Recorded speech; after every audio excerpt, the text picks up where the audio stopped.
आपको एक बड़ी ही सुंदर और रोचक कथा सुनाता हूं जो भक्ति से बिल्कुल सराबोर है। नमस्कार, मेरा नाम है शरद अवस्थी और मेरे इस YouTube चैनल पर आपका स्वागत है।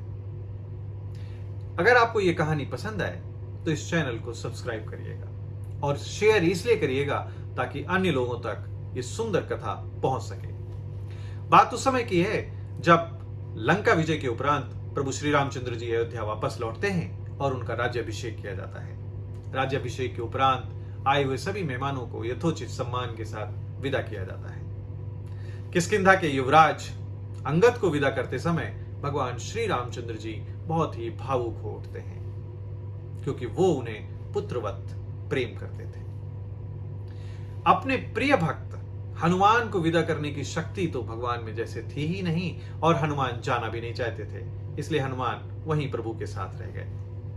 सभी राजकीय कार्य निपटाने के उपरांत प्रभु माताओं से मिलने के लिए उनके कक्ष में चलते हैं और हनुमान उनके पीछे पीछे चल पड़ते हैं। माताओं से मिलने के बाद भगवान अपने कक्ष में आते हैं, जहां पर सभी भाई अपनी वधुओं के साथ और सीता मैया के साथ पहले से ही उपस्थित थे।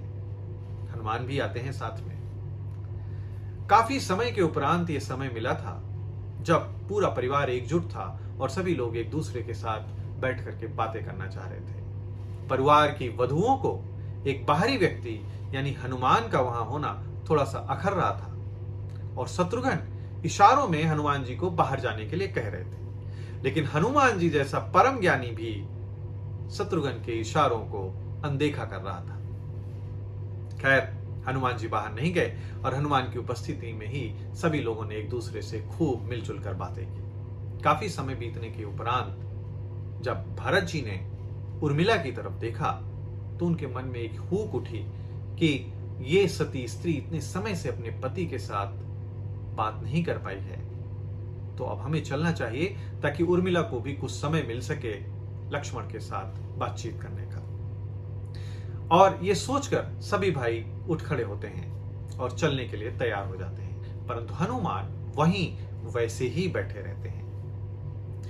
तब शत्रुघ्न बोलते हैं कि हनुमान जी, अब आप भी चलिए और थोड़ा विश्राम कर लीजिए।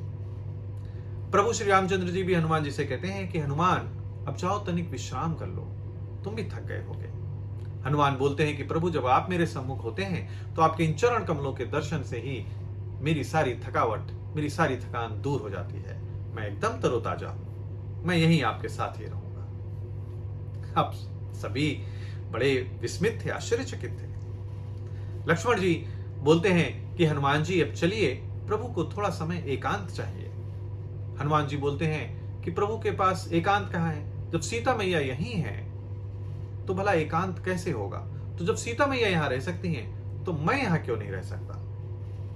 लक्ष्मण जी बोलते हैं कि सीता मैया को प्रभु के साथ रहने का विशेष अधिकार प्राप्त है, क्योंकि उनकी मांग में सिंदूर है।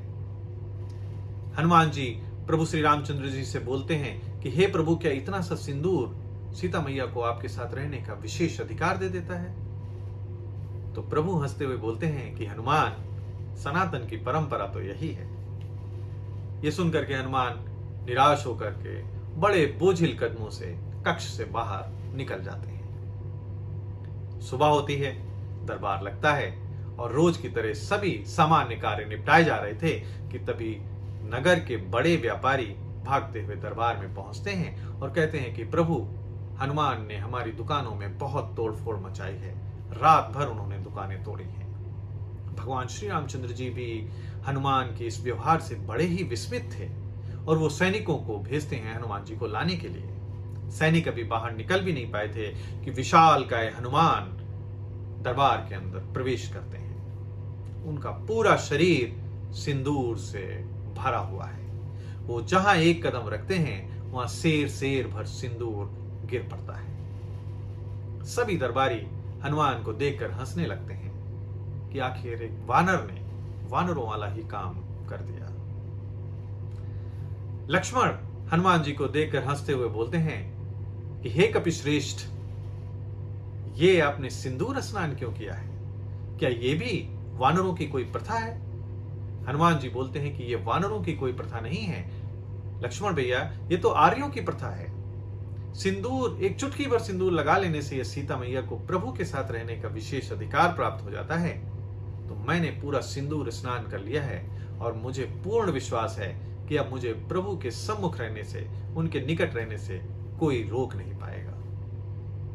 भगवान ऐसी अनन्य भक्ति को देखकर भाव विह्वल हो उठते हैं। सीता मैया की आंखें नम हो जाती हैं। दरबारी हंस रहे हैं, परंतु एक कोने में बैठे हुए, खड़े हुए भरत जी रो रहे हैं। उनको रोता हुआ देखकर शत्रुघ्न पूछते हैं कि भैया आप रो क्यों रहे हैं? भरत बोलते हैं कि शत्रुघ्न, देखो इस महान वीर को, कदाचित इस धरती पर मानव जाति का ये सबसे बड़ा वीर है। ये अष्ट सिद्धि और 9 निधियों का दाता है। इसे कोई शस्त्र हरा नहीं सकता है। इसने अभी कुछ ही दिन पहले लंका का दहन किया है।